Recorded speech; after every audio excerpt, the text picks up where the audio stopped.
Hey, what is up, everybody? Welcome to Ginger Runner Live, episode number 250. We're out of the 40s. Yay! Doing the math, we've been doing Ginger Runner Live now. 49 episodes. Nailed it. Over 5 years. Can you believe that? True? Yeah. Pretty crazy. For like old time's sake, I'm going to go sit in the living room on a cooler and just communicate to you via text. Oh, yeah, we did that. That was a good couple years of us doing the live shows. Regardless, tonight we're celebrating that milestone. I don't know if we're actually at exactly 5 years or where we're at. Someone do the math on that. Go back to the first episode of GRL, see what the date was. I'd be curious. But tonight we're doing an episode that we love doing from time to time. We haven't done it in a while. We realized that we hadn't done it since December. We like to try to do it more often than that. So I think I just got to keep telling myself, do this more often. People love these episodes, viewer mail and inspiration, where we get to share your stories, things, triumphs, things that you have accomplished, triumphs, even hurdles that you've had to overcome or things that you're dealing with right now, just sharing these stories and celebrating you as individuals who tune in and watch and support this show week after week. It's a chance for us to thank you guys and give back to you guys. So sit back, relax, get ready, because Ginger Runner Live episode number 250 begins now.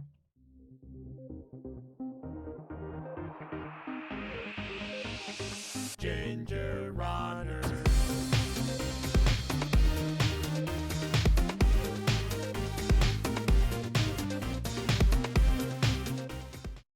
Yay! What is up, everyone? Welcome to Ginger Runner Live, episode number 250. Thank you for taking the time out of your busy Mondays to spend a little bit of it with us. I'm excited about tonight's show because it's been a while since we've done one of these. It has been a while. I had to go back and see when the last one that we did was, and it was much longer than I thought it was. Actually made my ear ring.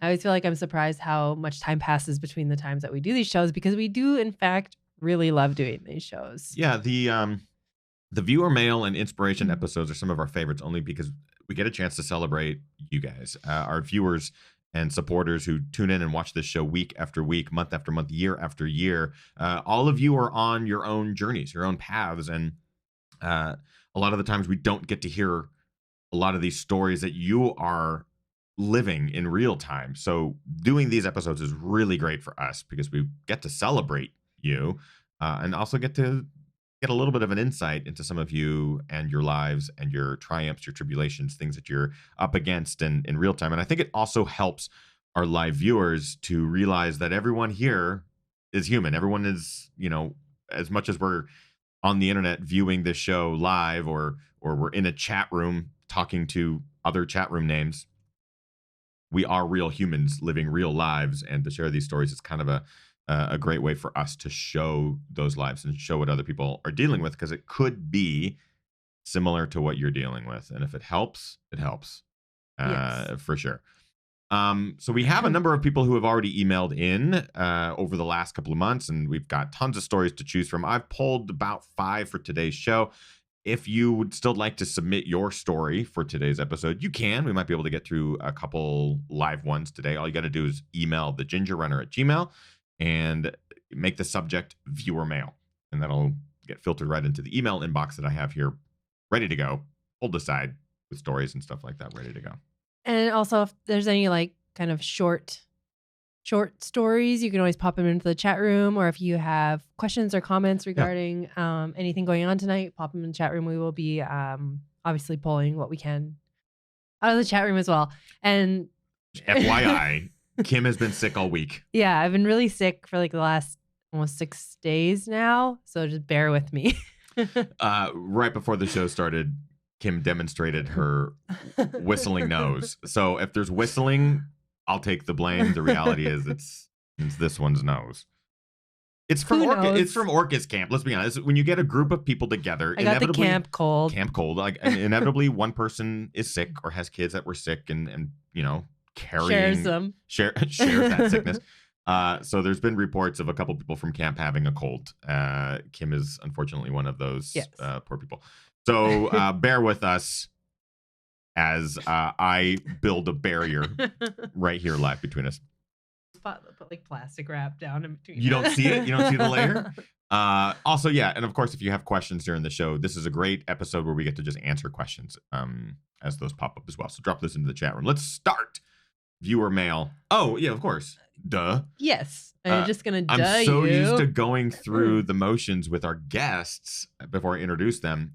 So before we get into our viewer mail, of course, we have some individuals we need to thank because they are the reason that the show is even able to happen. And that is our Patreon crew. Our supporters on Patreon of all levels from $1 on up. They are the reason that we're able to do reviews, live shows, films, events, pretty much everything. There's a new review that I just uploaded to the channel today. This live show plus the after show, we're going to broadcast just to our Patreon crew. So thank you, Patreon supporters. 3 individuals in particular at that top tier get an individual shout out each and every week. Brian Sands, an amazing human, has been a longtime viewer, supporter, has his own amazing journey, losing weight, over 100 pounds. I think it's 150 pounds. Brian, let us know in the chat room where you're at now, because I know it's an incredible number. He ran his first marathon, ran his first 50K, currently training for his first 50 miler. The guy's an inspiration to both Kim and I and to many people in this community. So big shout out to Brian. Chris Lee in Hong Kong is an incredible ambassador over there, showcasing the trails just outside of the city of Hong Kong through his organization Trailblazer. So if you find yourself heading on over to Hong Kong, make sure you reach out to Chris and the Trailblazer organization and be happy to help out in any way or capacity. And finally, Rick Bjarnason. I almost said I have an old friend, Rick, from like 2002 who I haven't talked to in 18 years, and that name almost popped out, which is weird. But Rick Bjarnason and his team at cheekymonkeymedia.ca, they redesigned the gingerrunner.com website. Big shout out to them. He is an ultra runner and training for some big badass races this summer too. So shout out to those 3 individuals and thank you for the help. Here we go. Viewer mail. First one comes to us from Jameson Swift. Dropped today. This one came in today. So I'm kind of going back in time. Couple of questions, says Jameson. When reviewing a product, do you have a minimum amount of time that you force yourself to use it for before feeling comfortable in putting up a review? Also, when you're going to come out and run video party at the Superior 100 race in northern Minnesota. It might not be the West Coast Mountains, but I bet we can give you a good challenge, show you a good time. This is a perfect way to start because it's a question and it's a shout out to a cool event that I've heard of many great things about. Regarding the reviewing of a product, I get this question a lot. Also, why I wanted to start with this, just so we could talk a little bit about my process. The gear itself is either provided by the brand or in most cases, Running Warehouse, they have been really, really awesome about like, hey, listen, what shoes do you want to review? We will be the third-party provider of said product, so you don't feel obligated to say a certain thing. You get to say whatever the hell you want. They have no card in the game. I have no card in the game. Right. It's great. So like today's review, for example, that pair of shoes that I just reviewed and every pair I put on and wear for at least 50 miles. There are very few cases where a shoe or a product gets less than that. Usually if something's not changing and I'm like, okay, I get it, but inevitably it's going to be a minimum of 50 miles in a product. And then I can formulate my opinions. I usually write down opinions in real time, 5, 6, 7, 8 runs in a row. And then I'll kind of do a last minute check with the product, confirm all of my findings, and then post the review. Well, shoot, write, edit, then post a review. And then Superior 100, tell me more. Tell me more about this race. I've heard great things from people who have run it in the past, but northern Minnesota, I know can get very cold and wintry. But I am curious about the Superior 100 because it looks amazing. It's also a part of the country that I have never been. Same. Oh, out there near the Great Lakes and stuff like that. So that's on my list. Amber says, Gus and Ethan and Kim. Kim, hope you're feeling better. Working on it. Gus, you have a cute new do. For those of you who haven't seen the Instagram photos, Gus has been trimmed. His hair is... He basically lost a full dog in hair. It's hilarious. Ethan, your bread looked tasty. I did an Instagram story where I documented the recent bread baking fiasco. Just wanted to say thank you for hosting these Monday night GRLs and everything you in between and behind the scenes. The chat room is always filled with laughter and the guests are inspiring and helpful. A great example are David and Megan Roach and Addie, their dog. We love both Megan and David. And Addie. Their book is helping people become happy runners by reminding us to slow those recovery runs to run faster runs. And we're always enough, no matter our speed or our distances run. and walked. Ethan and Kim, without you, this community wouldn't exist and friendships wouldn't have been made. And there would be less on-camera doggy snuggles. Hopefully, I don't jinx myself, knock on wood. But I'm going to share this anyways. I've been training since Christmas and have remained injury-free for the first time in 3 years. Quick, someone knock on wood again. Thanks for the good times, videos, and soon to be race. Amber, this is awesome. I wanted to make sure that we read this because I think at some point runners kind of have to go through some sort of injury period. Yeah. If they don't, it's really weird. It's very rare for a runner to not have an injury at some point in their career. So for you to have now, like, you're at a point where you can celebrate going since, December without injury. If that's the first time in years that you've been able to have that duration without injury, that is amazing. So congratulations to you. I will drink on your behalf. I will have a sip for you to celebrate the fact that you are remaining injury free. Whatever you're doing, you must be doing it right. If injuries have been plaguing you for years and years and years. So congratulations. That is amazing. What's going on in the chat room? Let's see. Oh, the Minnesota race is in September. Long ways away from snow. And Jennifer says all trails along Lake Superior are no joke. No joke. I'm assuming technical. Probably a lot of elevation gain and stuff like that too. Moving on. This one comes to us from Jason Scarborough. Hi, Ethan, Kim, and Gus. I'm a longtime viewer, listener, and recent Patreon supporter. Thank you. I'm writing to say thank you. I've had a couple setbacks this year, and your podcasts and videos have helped give me the inspiration I've needed to get back on my feet. My story is neither tragic nor unique, but I'd still love to share it with you to illustrate how much you both helped. Several years ago, I decided to make a change in lifestyle when I was no longer able to keep up with my young kids due to weight gain and lack of fitness. Running soon became more than a weight loss strategy. It became a passion and a way of life. It took me to places only feet can take you, to the tops of mountains and out into the wilderness. When traveling for work, I would always be sure to throw on my sneakers and go on running adventures. I ran my first race in 2012 and was hooked immediately. I think it was the combination of community and competition that made it so special.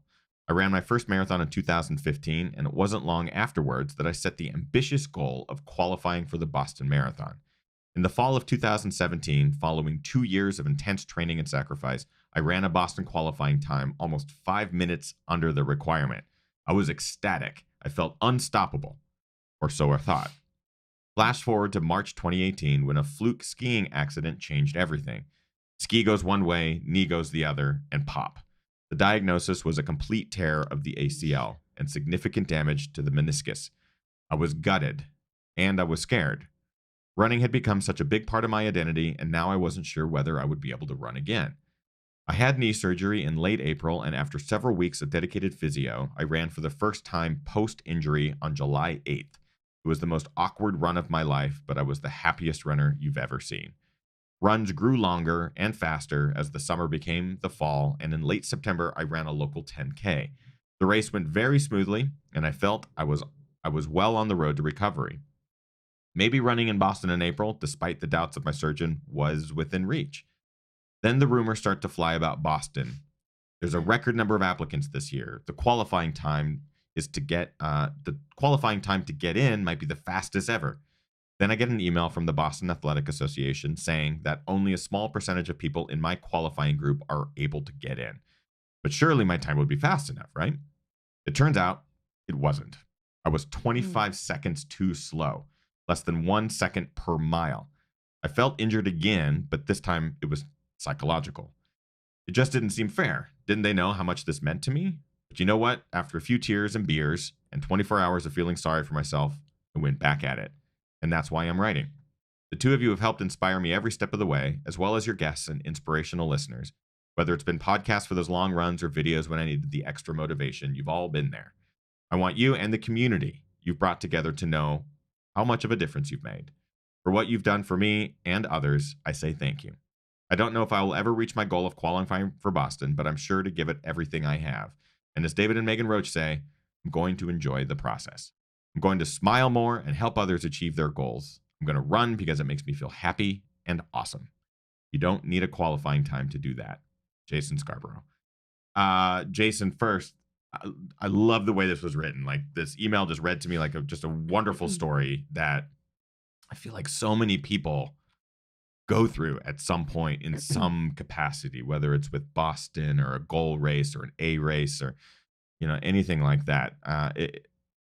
I think it's going to resonate for a lot of people. And I'm sure there's people watching or listening now that are, nodding their head like, yeah, I had a goal, something got in the way, and it feels like that goal was just kind of ripped out of your hands. Yeah. And you kind of have to refocus your energy and pick your battles, but also channel the energy towards the good side, right? Deb in the chat room says heartbreaking and motivating. Yeah. So, Jason, my thoughts on this are Boston is still attainable. If you managed to go under that original qualifying time by 5 minutes, I have not qualified for Boston. I also look at it like an absolute impossible dream. But the fact that you were that close, it is possible. Like, you are at that threshold of pushing a little bit more, all that that coach talk. I can't wait to hear, Jason, if you do qualify. Please keep us posted on this story. You're so close.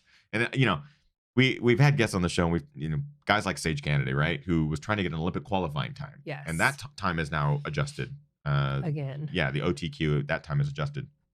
But he kept trying. In 2017, I think, he ran 5 or 6 marathons and missed it by seconds every single time.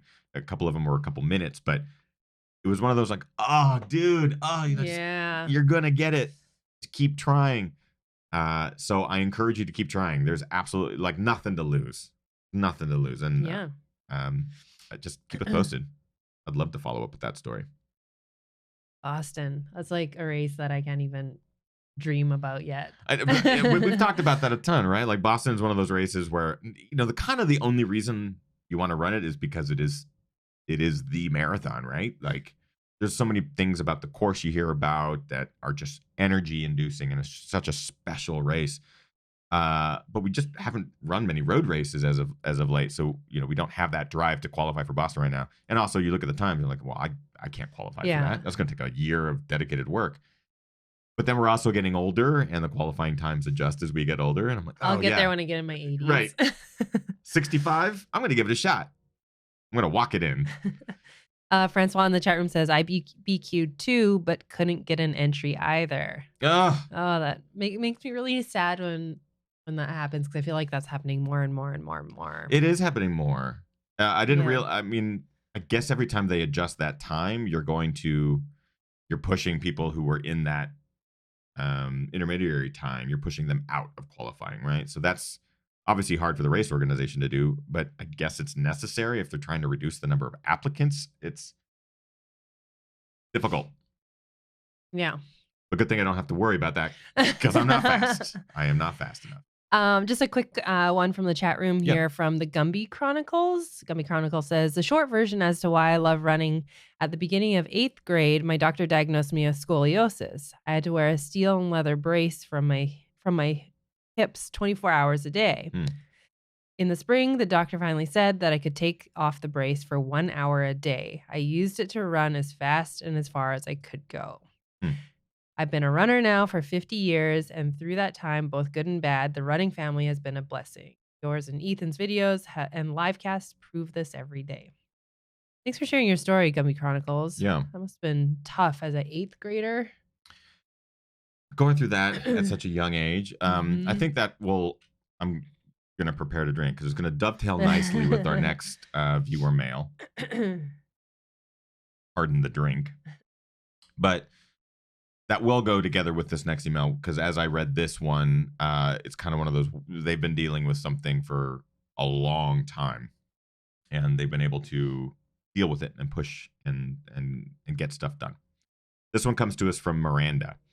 Hi, Ethan, Kim, and Gus. Maybe this is too long to share on the show, but I thought I'd throw it out there. Every ultra runner has a story of how they ended up running ultras.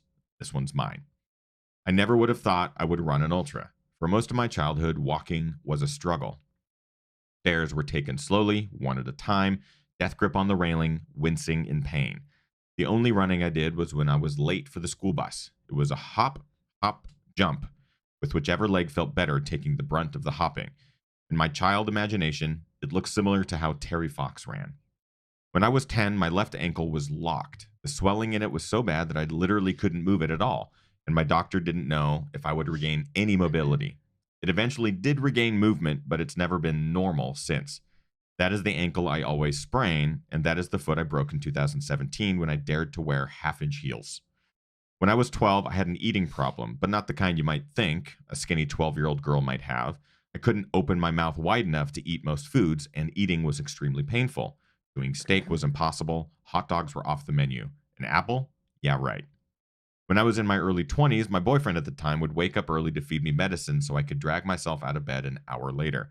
I often couldn't brush my own hair. He sometimes had to put in or take out my contacts for me.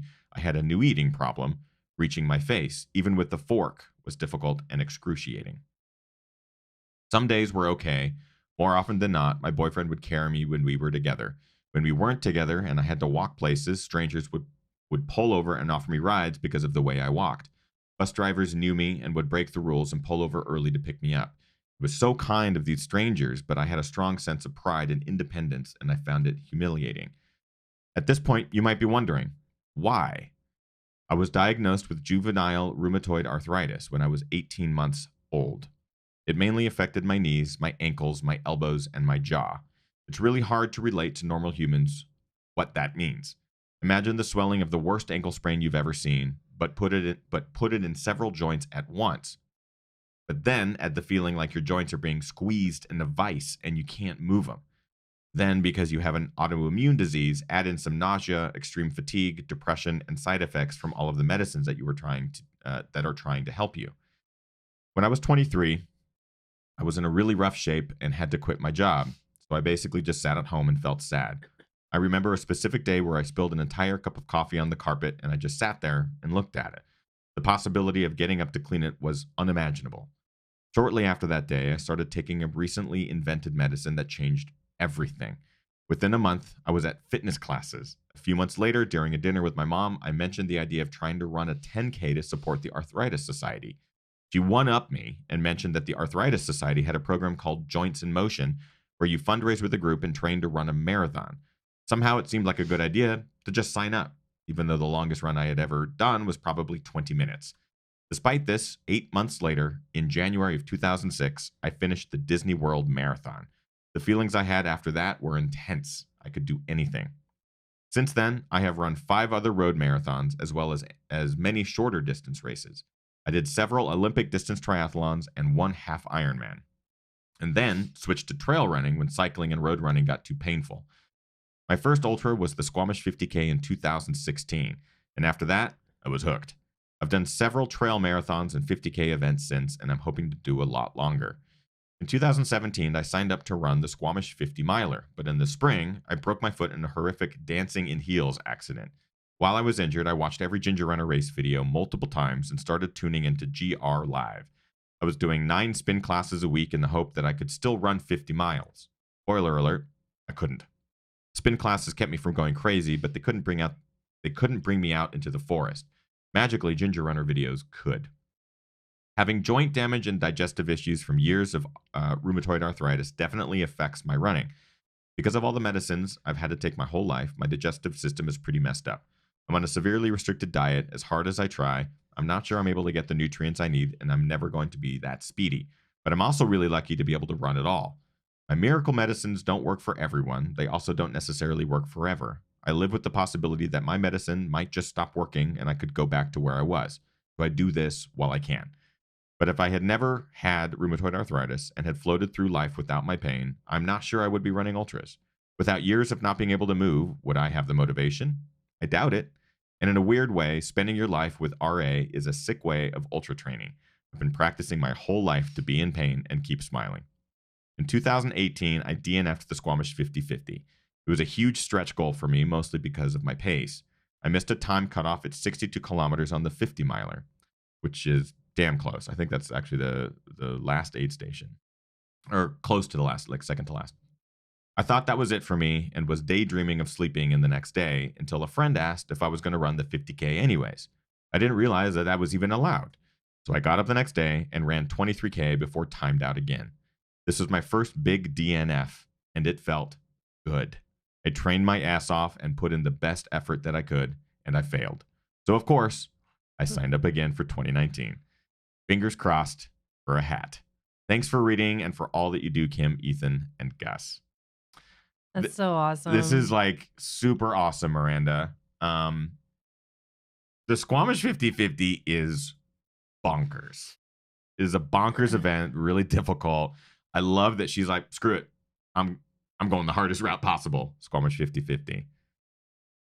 Like, I can't even imagine having to deal with something like this, you know, chronic immune stuff, the rheumatoid arthritis, your entire life. Yeah. Like, there is no other known for her. And like, reading this is incredibly inspiring because it just puts into perspective like the things that I go through on a daily basis are nothing compared to this, right? Like, I'm not popping pills, having to control pain and all that. It's just amazing what she's able to do, and puts in perspective what I think is hard, right? Right. Like a training run this weekend. Right. It was like, oh my God, it was so hard. I had this climb and it was so difficult. But it's a walk in the park. So you don't have all those other factors. Yeah. What's going on in the chat room? You. Justin Does Triathlon says, my wife has rheumatoid arthritis as well. And he says, it's tough to watch her frustrations. Although she doesn't participate in races with me, she's the best damn crew ever and definitely got me through my first 50 this week. That's cool. Does she does not participate in races. Does she have goals to do something like that? Justin Does Triathlon? I'm curious. Let us know. I'm curious what her goals are, or is she able to handle the pain on a regular basis? Because I've heard a lot about RA, rheumatoid arthritis. I don't know much about it, but I've heard stories of people who have had it or have had to deal with it their whole life. And it just sounds like an incredibly painful chronic illness. You okay? Is your nose stuffed? Oh, yeah. I'm trying to like breathe. Yeah. I'm like, I need to make sure Kim can breathe, guys. But you can breathe? I'm fine. Okay. If for some reason Kim just passes out because air is not going in, that's what's going on. I'm trying not to like breathe loudly because I feel like everyone in the chat room's like, to, yes, inhale. Yeah. Just tap me and I'll just start talking and you can breathe. Otherwise, we're just gonna hear the breathe. Really? Okay. By the way, that's me. That's not Kim. That was me. I'm so sorry. You're apologizing to the viewers, yes. I'm apologizing. Yes, I'm apologizing to you for I got you sick. No, you didn't. I didn't. No, I'll take the blame. Let's just say it was me. It was not you. Okay. I'm apologizing to you, and I'm apologizing to the viewers because the viewing or the breathing part. That's not you. That's me breathing. I'm on fire tonight. I'm going for it. Again, for the live chat room, if you have questions or your own story, please drop them in there. Kim will pull them aside. Any questions at this point? We got one more email. There's a few questions. Let's do that. There's a question from Nathaniel. Nathaniel asked a question for Ethan and Kim. Many people face days at the office where they're just not feeling motivated. What inspires you guys to keep coming back? I'm guessing he's replying, coming back doing 250. Yeah, it's a great question.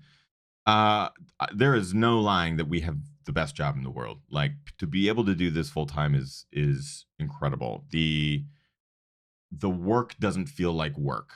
When we research guests or book guests or research products for reviews or prepare for films or traveling to document stuff, and a lot of the pre-production that goes in behind the scenes that no one really gets a chance to see at all.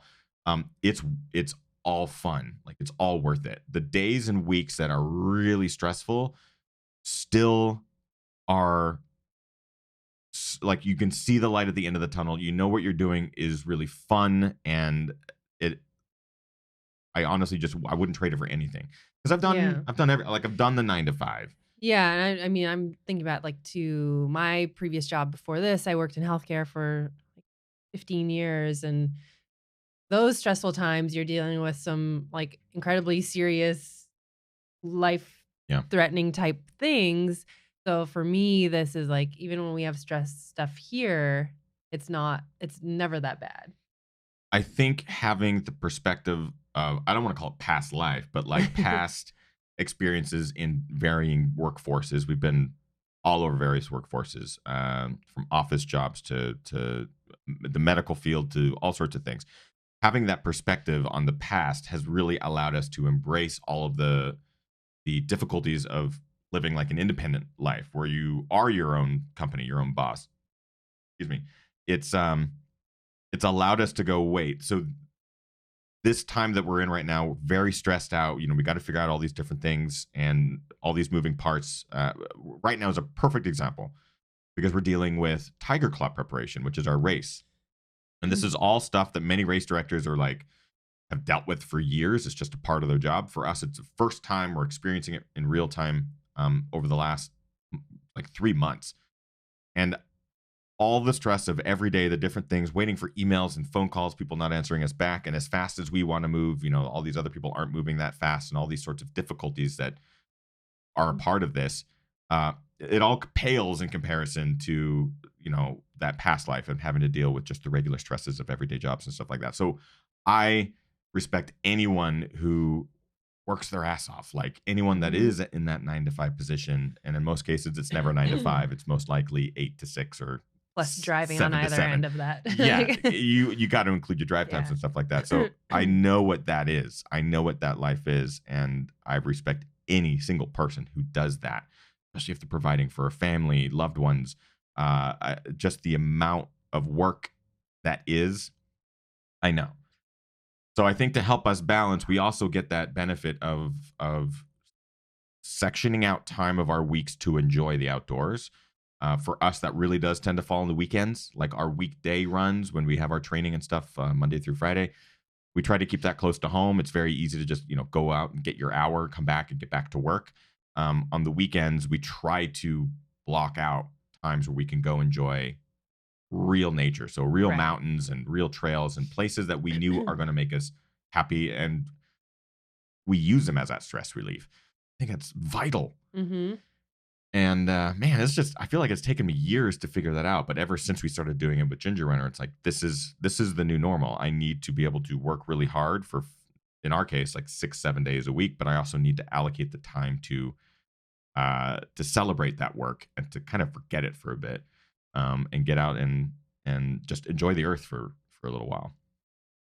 Yeah, and I also say like another thing that keeps me and I think you also coming back and wanting to do this is the community. I think that's a no-brainer for us as well. No brainer. We love seeing you guys and meeting you guys Hmm. and we feed off you as much as you might say you feed off us. And I've talked about this before during Ginger Runner Live and for our after shows and stuff, but the community aspect of this is new within the last few years. I'd say 3 or 4 years. We had people that were regularly coming back to view content or participate in the live shows and that sort of thing. But it really has been the last 3 years where the community has begun to interact with each other. So it's more of you all recognizing each other in these live shows and at events and helping each other out and offering up your services or a helping hand or pacing duties. People are now communicating amongst one another, and it's a really cool thing that is 1,000% all you guys. We didn't ask for it. We didn't like call to action or anything. It's just been an organic kindness that has come because of the people in this community and just how kind they are. And it's a big reason why we love trail running and trail running people, Yeah. is because that kindness is inherent. We're all out there in our dark places during these runs. We all like push this physical envelope of what our bodies and minds are capable of. We want to push beyond that limit. And a lot of the times we do that solo, but to ask for help or to extend your own hand to help is kind of a wonderful byproduct of all this. Yeah, for So sure. I want to take a second to, yeah, shout out the community. And that's, you guys are the reason why we keep coming back. Yeah. Before we dive into another viewer mail, just to circle back, Justin has replied. Justin, in regards to his wife with Yeah. rheumatoid arthritis, he says she's tried, meaning tried Hmm. the running game. I'm assuming she's tried, and we spent a couple weeks going through C25K. The inflammation ended up being unbearable, and we both decided it wasn't worth the risk. Never met a better supporter and crew, though. Awesome.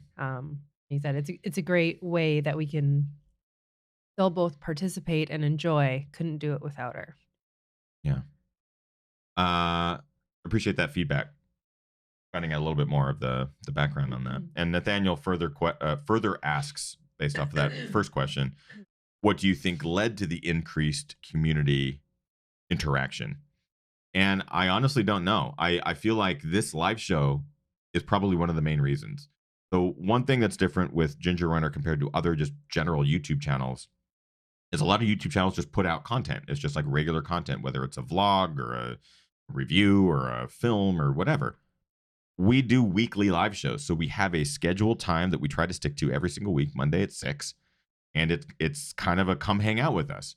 And over the years, like our you'll notice it tonight. I don't know how many live viewers we have right now, but it's it's a couple hundred. And that's fairly standard for these live shows, depending on the guests. Sometimes we'll get up to 4, 5, 6, 700. We've gotten up to like 1,200 before simultaneous live viewers. But this core group that comes back week after week, these couple hundred viewers, you are all aware of one another, and it's just kind of become the, hey, you see it at the beginning of every show, is the people calling out saying hello to everyone from across the world, recognizing each other's names and catching up over the last week of stuff. So I think it's just kind of been that organic scheduling of Mondays at 6 p.m. Pacific Standard Time, people coming together, and we're all viewing this together. We're all listening to our guests together in real time. It's a cool thing. So I think it has a large part to do with live show. Yeah. Because, you could have people comment on your videos week after week after week. But I always had a hard time going, oh, is this the same person that commented on my last review? Or is this a different account? And the set is falling off behind me again. It is? That wood is loose. Did And you if I touch see it it, or you heard? I felt it. It bumped my arm. Maybe it was a spider. No, it was the set. You can see it. Little piece. Caitlin says, Quality. during my first marathon, I met a guy on the trail training for his first 100-mile race. He said, you guys inspired him to sign up, and I thought it was cool that we could connect over your video. That is awesome. That's really cool. Side note, we've also been seeing a lot more people on Tiger Mountain who are training for Tiger Claw, and that's been really cool. I think every time we've been out there the last few times, we've run into people that are out there saying that they were training. You'll see a trail runner run by. Or that they were testing the waters to see if that they wanted to sign up before we were sold out. It's been pretty cool. It's kind of it's funny because when I lived in Southern California especially, I would train on the trails that belonged to the races I was running. So I'd go and train on the course, and you'd see other trail runners out there also training on the course and be like, oh, cool, you're running it too? Yeah, we'll see you there. So this is the first time that I'm seeing people train for a race that we're hosting. And that's really neat. You get a chance to talk to them, be like, what route did you take? Like, how hard was it for you? And hearing them go, it was really hard. I wasn't able to get much more than like one loop. So this is going to be the last email that I'll read today. It's a real special one. This individual has been a long-time supporter, long-time viewer, and I didn't actually know his story until I read this email. And it's a lot more profound, and I will let you know in advance that it does get pretty deep. I think that's a part of him also wanting to share this with as many people as possible in hopes it can help people. There will definitely be people who are suffering from the same sorts of things that he is suffering from or has or will. So if you do find yourself in any of these positions, just know that Chris got through it, and it's a really heartfelt story, and I'm really appreciative that he would even share it with us to share on the show. So this comes to us from Chris Butcher, who's been a longtime supporter of the show. All right. You okay? Yep. Clear in the throat. Hi, Kim and Ethan. This was extremely difficult to write, and I had to stop and take breaks for a day or two at a time just to complete the letter. I wanted to share my story with you and tell you how much you mean to me. This was incredibly difficult, and living with depression, writing this, bringing up old memories, really sent me back into the darkness for short periods, but I felt it was necessary to tell you what you guys have done for me. I've always ran for most of my life, And as I got older, running became more of a weekend activity. Aside from running my first marathon at the Las Vegas Marathon in 2000, I would just catch a 5K or a 10K road race occasionally and run trails just to escape from the population and reality. When my wife and I moved to Alaska, running was no longer part of my life. That was until the amazing roads uh, beckoned me to start running again, and a fire was reborn inside me. I was running daily and beginning to get back in shape. Most of my time was devoted to landscape photography, a direction I had focused my career on, and having moved to Alaska, I felt writing a book about what life is like shooting photography in Alaska would be an amazing opportunity.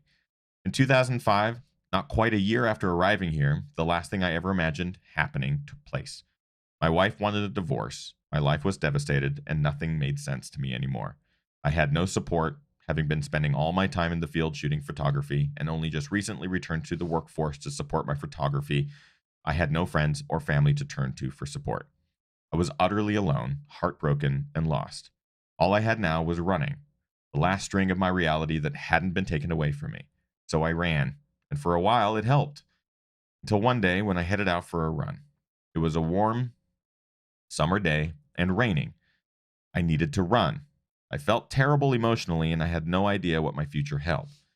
A couple of miles into my run, and in a downpour, while a pack of cars were heading towards me, I stepped out into traffic, running directly at the cars. As if passing right through me, all the cars missed hitting me. I have no idea how. I felt nothing. I didn't have any emotion regarding what took place, and I didn't care whether I could have just died or that I was still alive. I finished my run numb and indifferent to whether or not I took a next breath. I got home, I got ready for work, jumped in my car, and headed out. Halfway to work, I almost turned my car into a light pole, stopping short from doing it only because of the thought of my dog waiting for me at home. I went to work and let loose the tears and frustration to my HR rep, and then went to the hospital to turn myself into their psych ward. I was placed in a suicide watch room, and they planned on sending me to Anchorage for counseling and help. Through the night, I cried and thought about every single moment of my life. By morning, I realized that I was going in the wrong direction, that this wasn't the path I was supposed to be on, that this was all a huge mistake. After being interviewed by the doctors for what seemed like forever, I was released under one condition, that I seeked counseling. And I did. I was diagnosed with acute depression and placed on antidepressants while going to therapy twice a week. After 4 months and finding out that my health insurance didn't cover the therapy, I canceled my appointments and faced life alone. In 2007, a friend introduced me to cross country skiing and ski joring. Again, I think I'm pronouncing that wrong. I think it might be ski joring. The world of winter trails were opened up to me, and I fell in love with the world of snow and ice. I skied every moment I could, including a 5-day ski trek over 92 miles in temps below 35 degrees Fahrenheit. I continued to ski all the way up to 2016 when I had to stop to focus on training for early trail races. For a couple of years, I continued my occasional runs before returning to racing in 2008, where I had an amazing season, including my first run in the Equinox Trail Marathon, before damaging both of my knees due to overuse. I stopped serious running there, but still hit the occasional race now and then. In 2014, I started really running again. My body felt good, but after years of weight training and bodybuilding, my 5'5" body weighed in at 183 pounds. The running was slow, but I didn't care. I had a place to go whenever the darkness inside of me would creep up. In 2015, I began to notice a difference in my body. It was shrinking. I wasn't hurting as much, and my running was improving. I couldn't get enough, especially having discovered an abundance of summer trails to run, but there was still an issue: the depression. It seemed whenever I wasn't running, I would become depressed. If my performance was poor, I would get depressed, or if I got some slight injury taking me away from running for a short period, I would withdraw from the world, questioning everything about myself. Then one day, while searching out trail running videos on Vimeo, I found a video by some guy calling himself Ginger Runner. I didn't watch the video at first. Honestly, I thought somebody calling himself the Ginger Runner wasn't serious enough for my mindset at the time. After exhausting all the running videos on Vimeo, that Ginger Runner video popped up again, but this time I decided to watch it. The Hangover Trail blew my mind, and I loved it. I searched the internet looking for any information about this Ginger Runner guy, and here he was on YouTube. Here was a guy with problems dealing with his own issues of self-esteem and anxiety, who didn't see himself as special or unique, who was reaching out to the average, the fat, the skinny, the mentally challenged runners out there, telling themselves that, hey, I understand and support you. Let's do this together and inspire ourselves to be great. Inspired, I went down to New Mexico to visit with a friend, and while I was there, I wanted to run a race, and the only one I could find was the Cedro Peak Ultra. I wasn't ready for an ultra. I had just learned what an ultra was, after all, but they did have a half marathon, so I raced in that. And while running with the lead pack, we missed a poorly marked turn to a new trail. The race would finish at nearly 17 miles. I got third in age and the experience of a lifetime. Shortly after returning home, I signed up for my first ultra, the Alaska Endurance Trail Race 6-hour challenge. I got third overall, and I was firmly addicted to ultra running. The depression seemed to come in waves for me, that darkness, helpless place where you doubt everything about yourself, have no confidence, the words can't, failure, loser, worthless, no one gives a damn about you, are main topics in that darkness. A perfect example of my depression is evident in a recent video I put on YouTube, which I chose to share because it shows you the helplessness of depression and the lingering effects of it. Ultra runners would talk about going to a dark place during ultras where they would feel like crap both physically and emotionally, where they would battle mentally to stay in the game and continue to run, hoping to fight through it. I wanted that, to know what that felt like. I went there, and honestly, that mental darkness runners feel when they hit that place during an ultra feels normal to me. There are no mental highs or lows. That is just how I feel most of the time when I'm battling my depression. I still felt so alone, though. There aren't a lot of ultra runners up here, as I'm sure you can imagine. Then you brought together this community of runners, the Ginger Crew, and they are supportive, loving, caring, and they're there for each other. This amazing group of runners, many of whom are broken like me, are people I can relate to, and they can relate to me. Listening to their stories about their own challenges and obstacles they are fighting to overcome is incredible and wonderful. I love each and every one of them for stepping up and facing those life-changing roadblocks head on. This crew has helped me in more ways than they could ever imagine. Recently, I suffered a muscle injury taking me out of running for a couple of months, so I am told by my doctor. It has been hard this year with dealing with the death of my best friend in my life, Equinox, a dog I rescued from a shelter 13 years ago when he was only 5.5 weeks old. Equinox went everywhere with me, literally, and together we ran trails and roads up to 20 miles. This is the first winter I will spend without him, and for this I am suffering. With a combination of his death, my injury, and experiencing the holidays alone, the depression came on huge, worst in years. Communicating with the crew and reading their continued struggles, successes, and failures have really pulled me through. And again, if it wasn't for you, Kim, and that crew, I'd still be living in that darkness that is inside of me all the time. It is still a day to battle, but it is still a day-to-day battle. But with the support of this incredible family of people, here I know that I am no longer going it alone. Thank you so much, Chris, the Alaskan Trail Runner. I want to personally thank Chris for this incredible letter and openness. Can't be easy to share something that's so personal, you know. I mean, it took a lot. It took a lot for me to even kind of address my anxiety and talk about it publicly. I've been really open with friends and family for my whole life with my dealing with it. But starting to talk about it on the channel has years ago, but was really, really difficult. Thinking this is going to open up to a lot more criticism and people are going to judge me. People are going to think I'm weak. People are going to think I'm messed up. The reality is it was opposite. It was completely opposite. I think it helped me a lot to talk about it because then it kind of removed that stigma of anxiety being like a crippling thing. And it also showed me just how many other people were dealing with some of the very same thoughts I was thinking and things that would paralyze me. People were like that's me every day, or that's the same thing that happened to me last week. You know, that's that parallelism to other people's lives, something that I thought was so crippling and individualistic. There was no way someone else would be thinking or feeling the same things I was thinking and feeling. And to get those responses from people saying the opposite, it was therapeutic. So I wanted to read this tonight in hopes that for Chris, it is a form of therapy in the sense that people are aware, people are aware of this. Chris is not alone in this, not even remotely. I know that there's probably a lot of nuance in here that Chris is not sharing and stuff that he's working out on his own, and that's his story. I will say that I know people that have gone through this very similar story of divorce and that downward spiral that follows after, and and death of a pet and all of these things combined, it feels overwhelming. But every single one of them I know has managed to get through it. And I think this is a fantastic example of how to just even get a little bit of help or um, uh,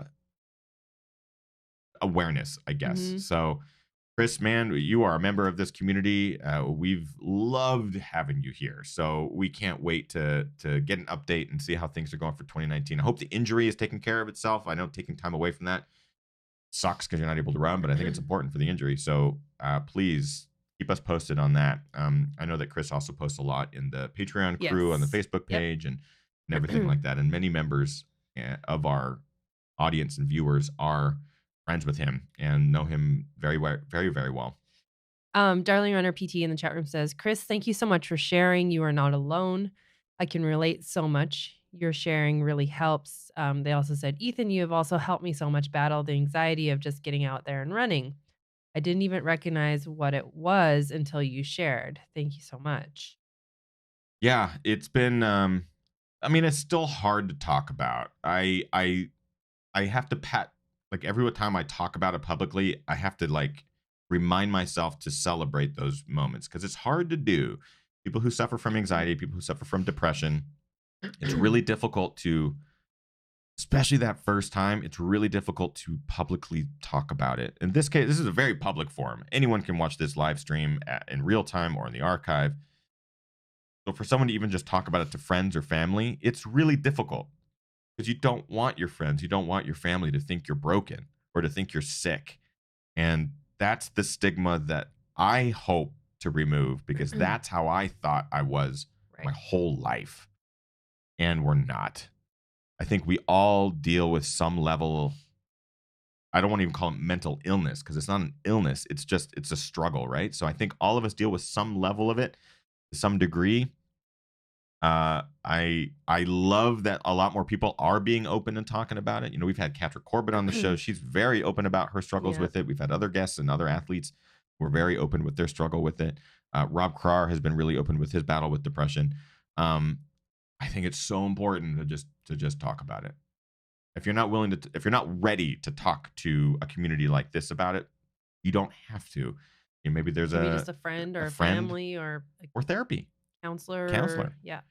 I am also very lucky that I have someone like him who's able to listen and understand, and he's there for me anytime shit starts to hit the fan, and it happens to me regularly. And we help each other out Mhm. both ways. That too. Yeah. Deb in the chat room says, GR Crew's the reason I am here. I put a Facebook post out there that a friend needed help crewing at Leadville. Complete stranger Erica joined. She turned into a close friend. Awesome.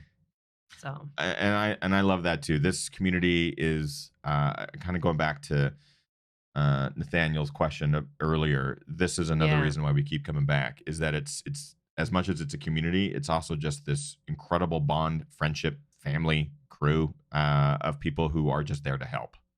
They're just there to help. And you have proved it time and time and time again for years now. Anytime that we put out a call to action or we need volunteers or, someone needs help crewing at Leadville and someone raises their hand. It's really, really neat. So I wanted to end with that email. Chris sent that to me in December. It came after the viewer mail show that we did in December. I wanted to read it now just because I've had time for that to sit and he's had time for it to sit, and he's just a really, really rad dude, and it's always great to have him as a member of the community. So I wanted to make sure that we read that. Thank you, everybody, for tuning into tonight's Ginger Runner Live. 250 episodes. More than 5. Did we get the date? I don't think we did. Oh, I was thinking for sure over the course of this hour that we would get there. Well, it's good. That means people are engaged with the show. Yeah, exactly. I'd be curious. I guess you could just look up. Find it. Yeah, Ginger Runner Live, maybe episode 001. I don't even know if you could do that. Because it wouldn't be GRL.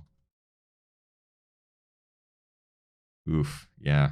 Oh, having to scroll. We're literally real time scrolling back. Ooh, episode 87. Oh, episode 1. 5 years. What was the date?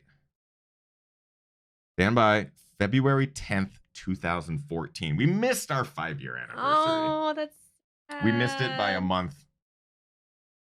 I am disappointed in myself. I'm breaking the set. I'm breaking the broken set. It's already broken. So thank you to everyone who watched live tonight, joining us for our. Oh boy! Yeah. You film press it on pause. a potato? You can press pause now. That no, is. Oh! God. He's wearing a deep V. I had deep V's at one point. And a cardigan. I had body confidence at one point in my life. It has since gone out the window. I think it was a 6-month period while I was training for the SDP when cycling made me like feel fit. Running does not make me feel fit. I lived over 1,000 miles away from you at that point. Yeah, you don't even remember what I looked like. You're like, that guy. Thank you everyone who watched episode number 250 tonight with us live, or if you're watching the archive version, you're still awesome. Oh, apparently someone did post February 2014 earlier. I must have missed it. She's a little under the weather. We're gonna give her eyes some time to relax.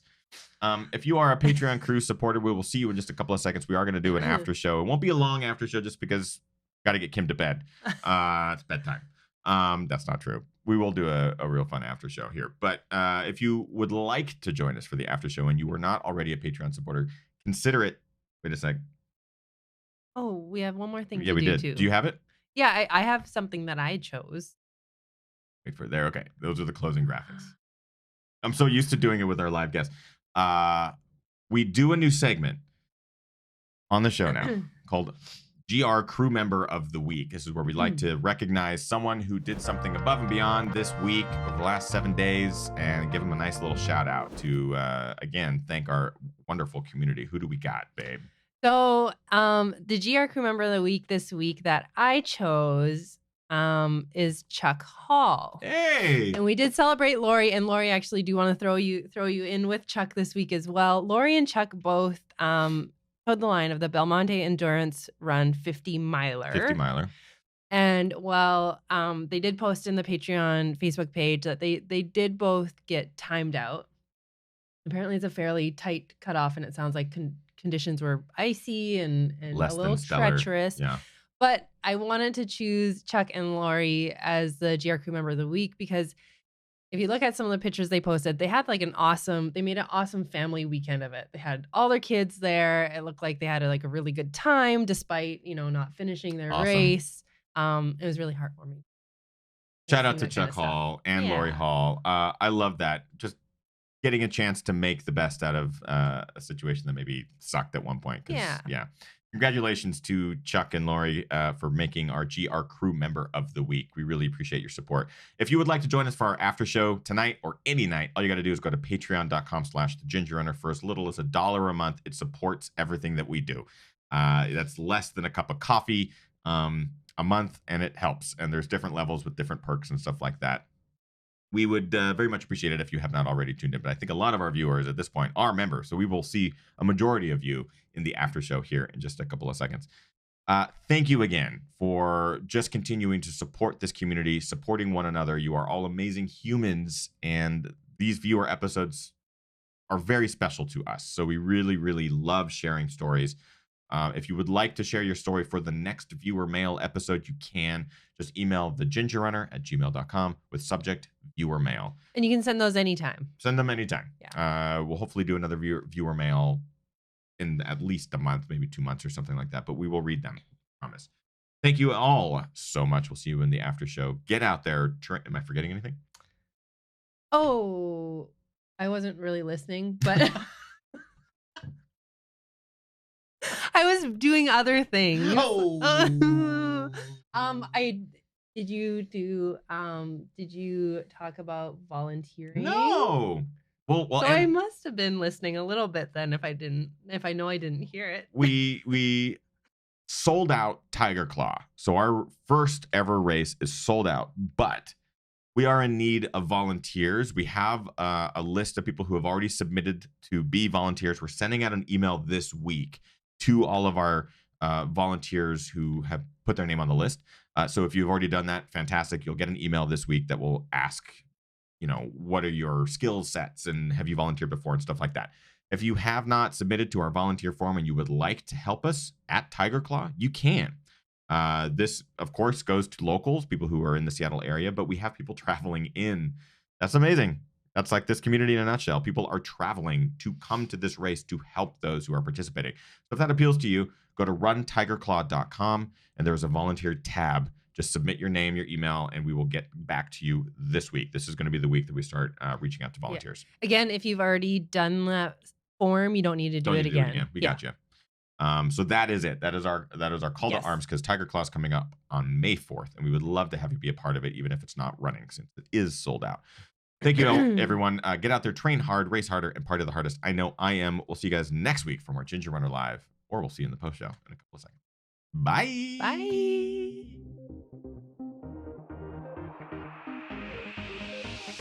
Ginger Runner.